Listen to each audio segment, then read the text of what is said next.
Okay, guys, you're probably wondering where the heck I've been, and the short answer is I've taken a bit of a sabbatical. Okay, that's that.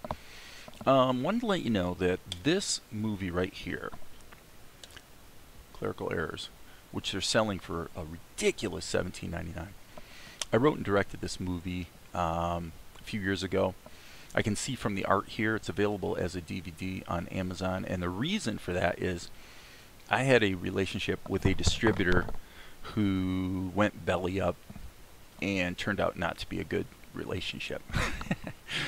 And so, which was this group here, CMD. So stuff happens, you know. And when that happened, they had some DVD inventory that they dumped on the marketplace. I have no idea who bought it up. So whoever bought up probably 1,000 DVDs or something. I have a couple hundred of them myself, but whoever bought them up went ahead and dumped them onto Amazon. So, but this movie, Clerical Errors, which you can look here on YouTube on my channel, and you can find the trailer for this film, should be available actually in the next few days on Amazon Prime Video. So don't buy it from these guys.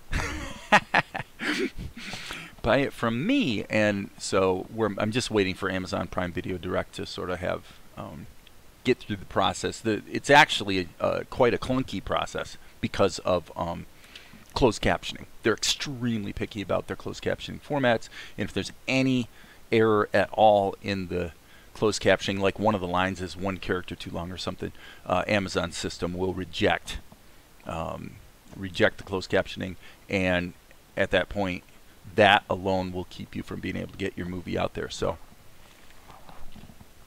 now I want to talk about some workflow tips that I have been finding to be pretty workable in Krita. And so let's just take a look at a couple things. I recently redid this shot because I wasn't happy with the characterization.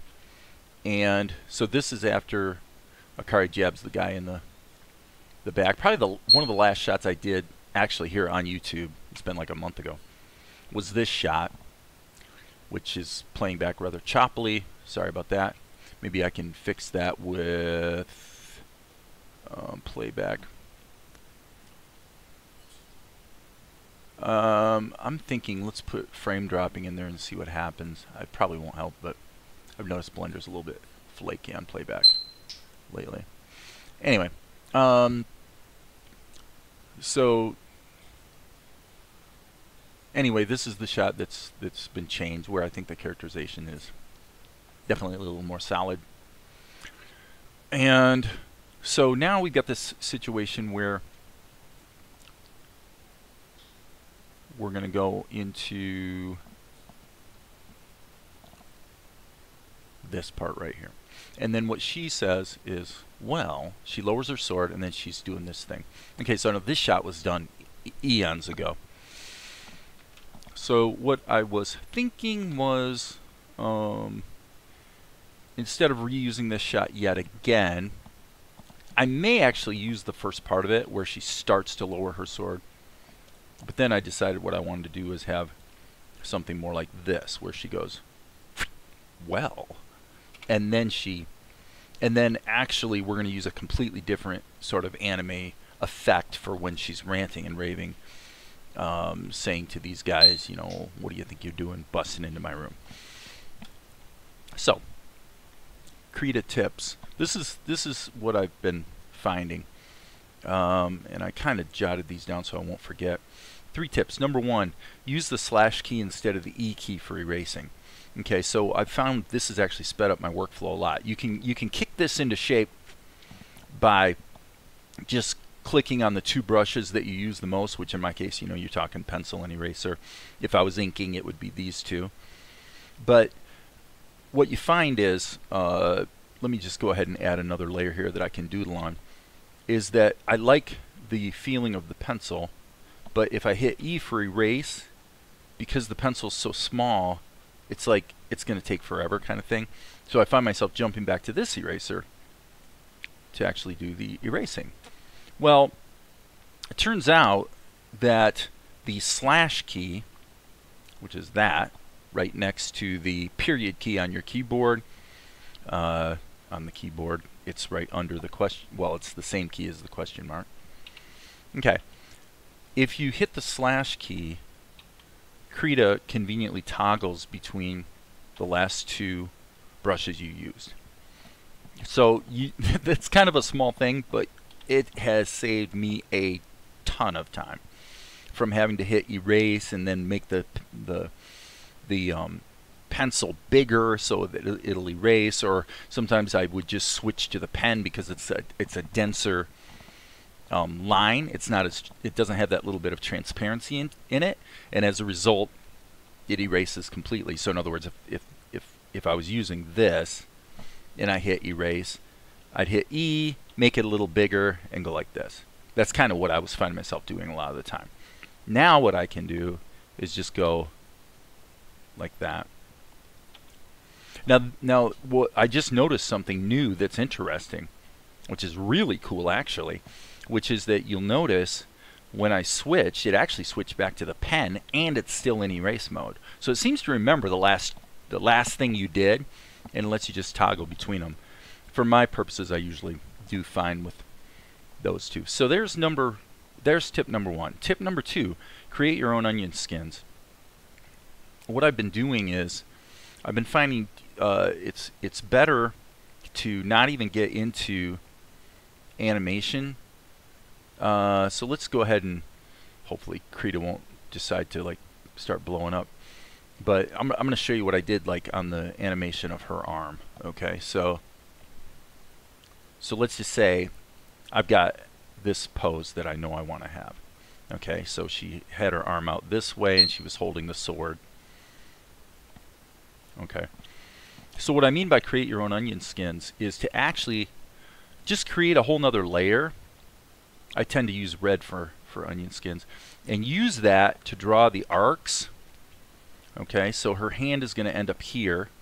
Her elbow will actually end up here. And we're going to have one tween in between that's going to be just a blur, motion blur type of thing. So this is a very simple. If you were going to have more tweens, if you were going to ease out of it, for example, then you might go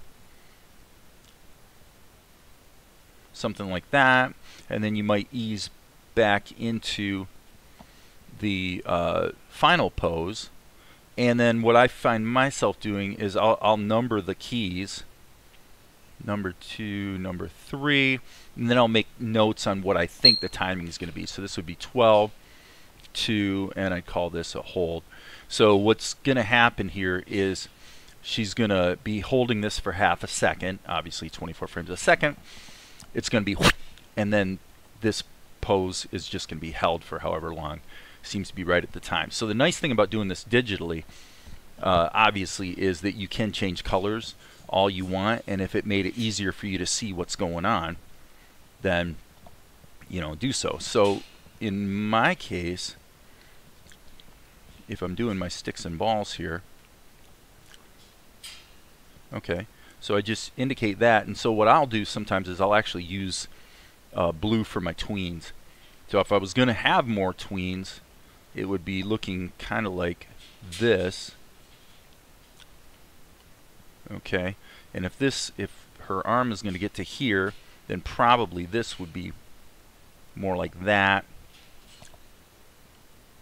Maybe a slight arc there. But you can see that it's all just mapped out.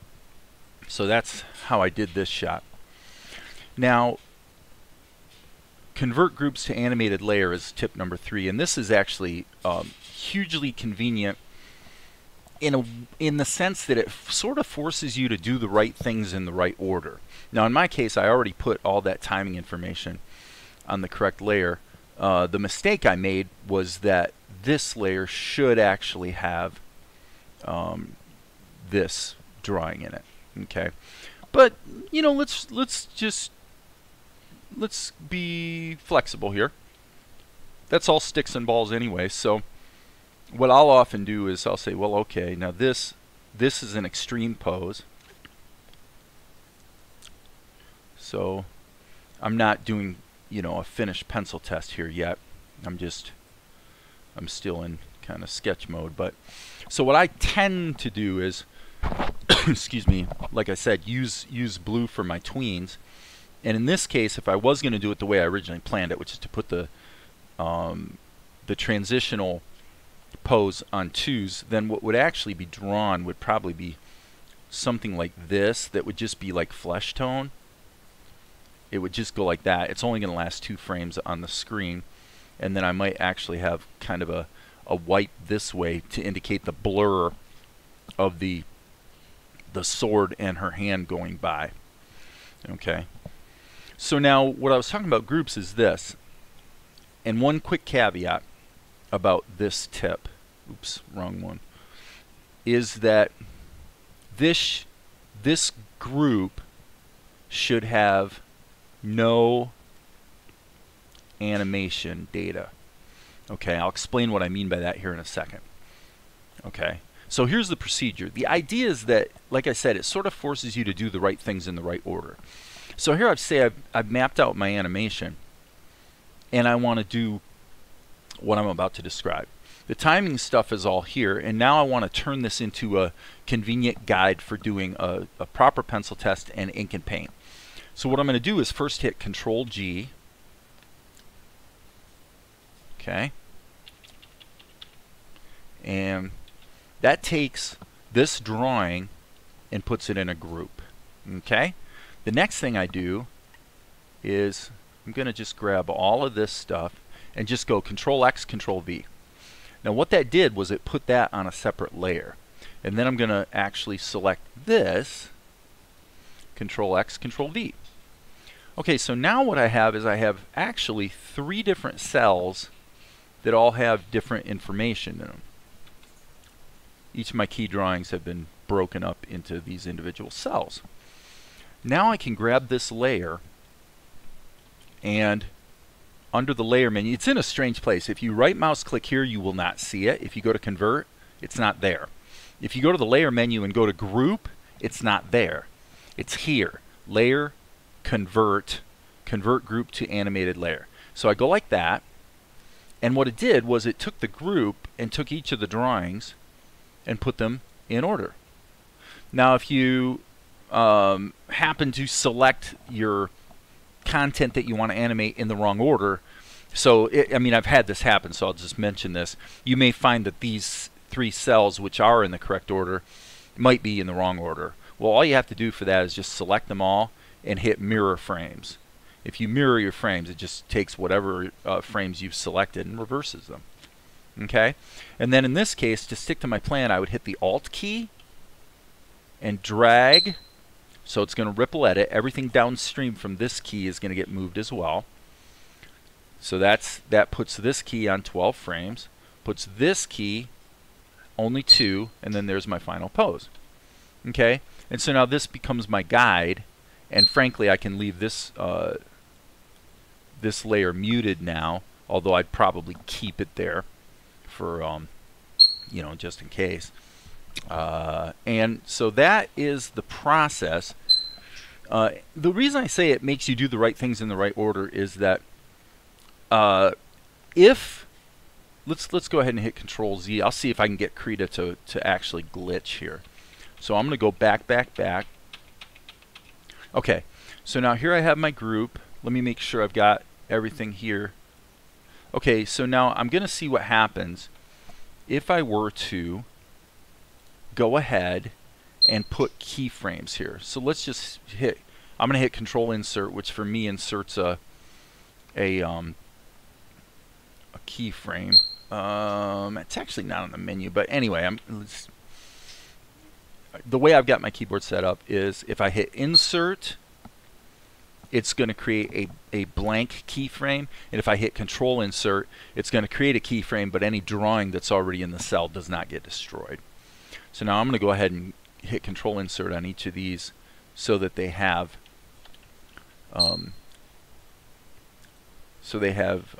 animation data.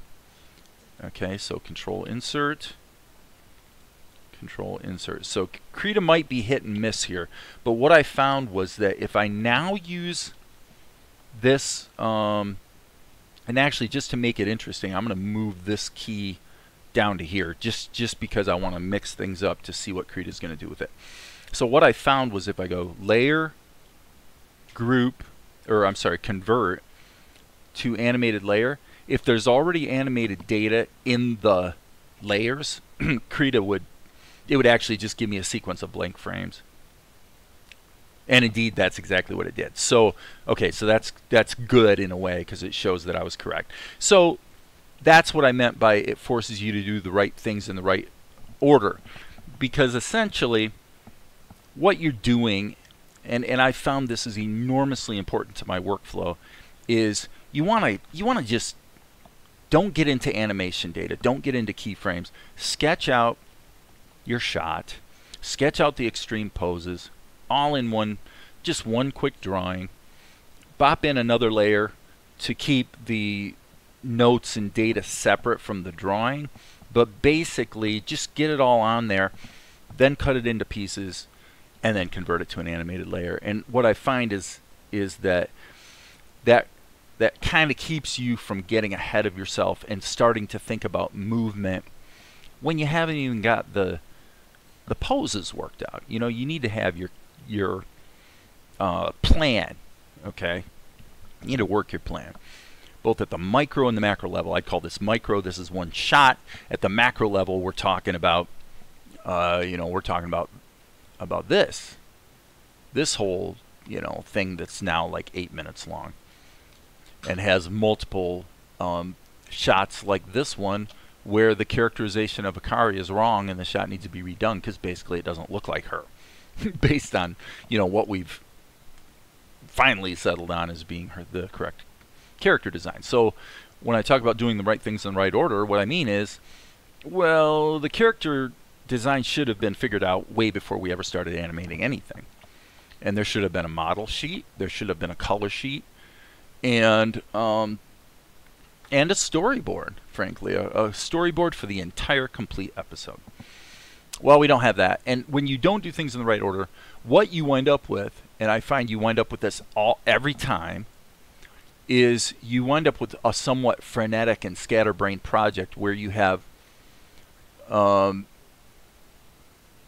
shots in various levels of completion, which is okay if you were working on it. If you were working with a team, of course you'd have shots in various layers of completion. However, what I've found happens is you get your quality is all over the map. Let's put it that way.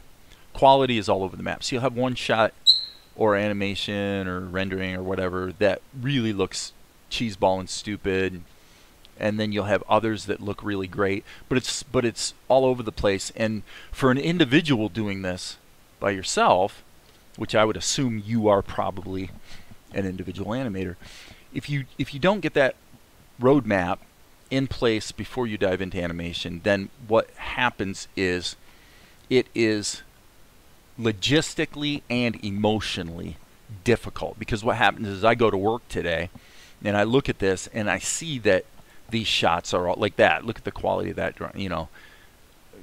Back when I first did it, maybe I thought this was okay, but of course I've improved a lot in the last year, and so there's just a lot of stuff. So you look at this and you go, oh man, where do I start? Where do you start? What I'm doing is I'm starting at the beginning. I've basically gone back and I'm just like, okay, now we're going to get all this stuff up to the level that I think I'm capable of at this point.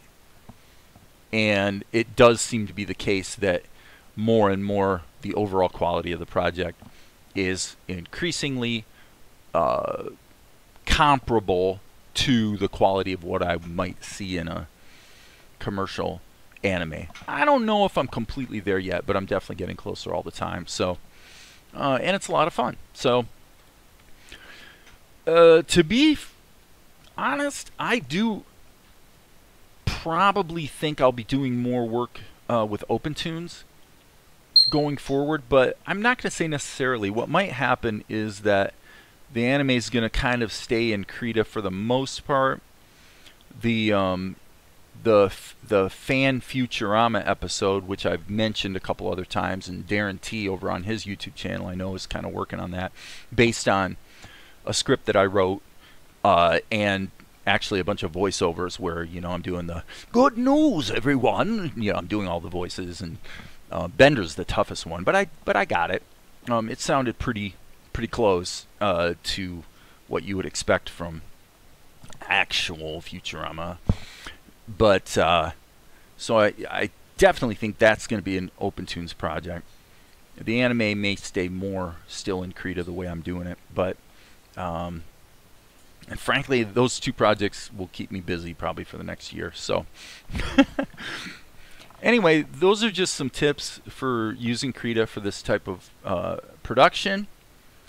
So what I have here, what we're gonna, oh yeah, there's one more thing I'm gonna mention that I've decided to really embrace in this production, and you see it. Let me see. I think you'll see it here if this won't play back too choppy. Let me go way back here. Okay, let's look at the lip sync.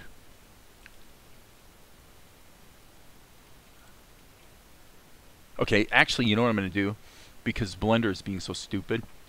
And it might not be Blender's fault. I don't know why, but let me go ahead and open... it's either 29 or 30, so let's just see here real quick. Nope, that's the old one.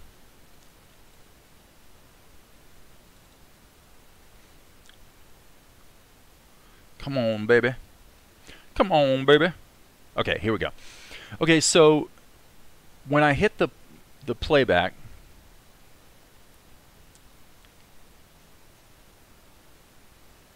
okay, that shot is the variation. So, okay, I apologize, guys.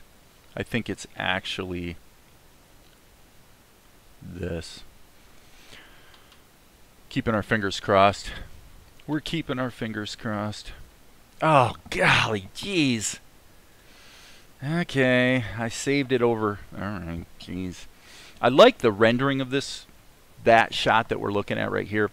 I like the way it looked overall, but frankly, I just don't think the characterization was quite right. So anyway, let's go back to lip sync. It's probably, that's the sword, so let's close that up. Here's Akari, and there's her mouth. Okay, and I'll turn off the color adjustment just so that it's more performant. So here's what you see. Let's regenerate the cache. Okay, what you usually see in anime is the character has their mouth closed, then they open it a little, then they open it a lot, and they just toggle between the two like that. And if the character ever has to take a breath, like let's go ahead and put in a breath like this. Let's just move these downstream a little bit, and then select all of this so that it just plays back this section. And this would be a really typical lip sync situation in anime. Blah, blah, blah, blah, blah, blah, blah, blah, blah, like that. Now, that means we don't have lip shapes for O, for example, O or oo. Well, that's really not a problem, because think about it. If I put the lip sync in there using proper phonemes from English, it's only going to work in English. And our assumption is that this is going to be a multi-language thing. So therefore, and hence the anime convention works just fine, which is no matter what she's saying, no matter what she says, this is what it looks like, even if it's something else entirely. You get it? So it doesn't matter what she says. Basically, the lip sync works. I get that that's a compromise. It is a compromise, but for anime or any multilingual project, it's actually a pretty good compromise. It's not a bad way to go. So, all right. So we'll get rid of that. I'm not going to save the changes. That one, like I said, as much as I like the rendering, she looks too young for one thing. We're not going to be working with this right now. So here's what we're up to. And because it's been almost 30 minutes, I'm going to go ahead and stop here. The next step for this shot will be to really do two things. And I'll tell you what I'm going to do. Let's go ahead and we'll finish up this preparatory process. Okay? Okay, so now this layer appears to be nothing. So let me just take a look. Yeah, it has no key data. So let me pop that out of there. Okay, this is the guide. So let's name our layers. There's another creative tip for you. Take a moment to name your layers intelligently. So we'll call this arm. And this is a car. So now what I'm going to do is I'm going to do the same thing I said before. All right, I'm just going to go in here and I'm going to select this and I'm going to go Control X, Control V.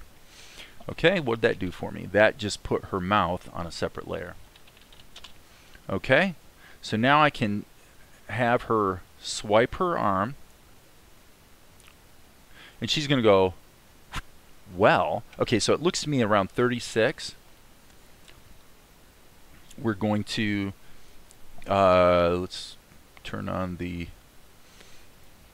brush and let's just hit insert to insert a key.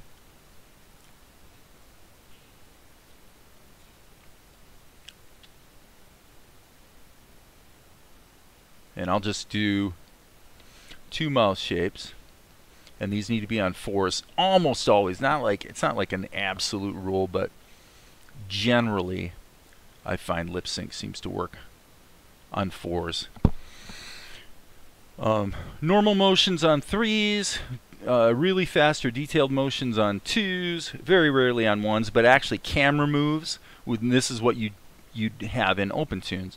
You know, it would not be unusual for this shot to have these individual layers wind up getting exported and then bring it into OpenTunes for a camera move. You could do it in Blender as well, but it is generally faster to do it in OpenTunes. So now she says, well, okay, and now that doesn't actually look right because I didn't need the first key. So I'm going to go ahead and just delete that one and move these downstream. And I feel like it started just a little late too, so let's try that. Well, okay, and I'm going to hold this a couple frames longer. Well, okay, perfect. Okay, so now this shot is, in terms of being a plan, this is done. So I really like working this way because I could actually put this away and come back to it a month later and I would know what to do. I would know exactly what the plan is. And that business of planning the work and working the plan has really proven to make the process not only the quality's better, the stress is lower, and the process is more fun. So it's a triple win. So that's that. We are fast approaching that 30-minute point. So clearly the next step, see, we've got all our key data in here. If you wanted to, let's just say, I guess I'll show this one last idea. You can, let me try this 2 different ways. For doing the ink and paint on the arm, for example, what I could do is duplicate the arm layer, and let's call this arm ink. Okay, and then what I'm going to do is I'm just going to go Control A to select all, and then I'm going to hit delete. I'm hitting the period key, which is the hotkey I have set to the next keyframe. Delete, delete. Okay, so now I have a duplicate layer, and it's kind of helpful because now all the keyframes are in the right place, right? So I can save this, and again, I'm in the same situation where I know exactly what I need to do later. I know this is my ink layer, and I know it's already set up with the keys. Now the other way to do this, I think, let's try it this way, would be to just add a blank layer. Okay, and if each of these layers, which for me I've got a hotkey Control Shift insert, makes the layers appear in the timeline, I think if you grab these keys like this and drag them from one to the other, it'll make a copy. But the thing is, that doesn't really help you too much. There's other situations where that becomes quite useful, being able to drag and drop from layer to layer. But in this situation, let me see here. Yeah, in this situation it really doesn't do me any good because now I still have to delete the the sketch. So the easiest way to do that is just hit Control A so that you've selected all. And the convenience of it is that Krita maintains whatever the current selection is maintained no matter what keyframe you're on. So that means you can go delete, delete, delete, and you're ready to get to work. Okay, so now I have 2 layers for the arm, and so I'm going to go here and do the same situation. I'm going to duplicate this, and we're going to go mouth, ink, and I'm just going to hit the comma key, and I'm going to hit delete, period, delete, period, delete, period. Okay, so now again, same situation where I've got a copy of the mouth with all the keyframes are in the right place. And I've already established that I'm happy with the timing. So now I'm going to go ahead and select all these layers and hit Control-Shift-Insert again, twice, so that I'm toggling this, show in timeline. I'm turning that off and on. All right, so one thing I'm going to do today is in the layer menu, in the convert group to animated layer, I'm going to go ahead and assign a hotkey to this because I'm finding I use it a lot. It becomes useful if you've got art that you're bringing in from another program. You know, if you drop it on Krita, then what Krita is going to do is give you the option to create layers. It doesn't really give you the option to bring a sequence of images in as an animated sequence. Now, you can do that here. You can go File, Import Animation Frames. But it's probably just as fast to go to your File Explorer, grab a cluster of images, drag them in, let Krita just assign them to layers, and then just do a quick conversion to Control G to turn it into a group, and then convert that to an animated layer. So anyway, with that, I am back, and I am done for the moment, and the next process will be either to do ink and paint on this shot or to go ahead and move on to the next shot, which I can do because this shot is in such a state that I could come back to it any time and understand exactly what's going on and what I need to do. So that's it for today. As you guys know, there will be more later.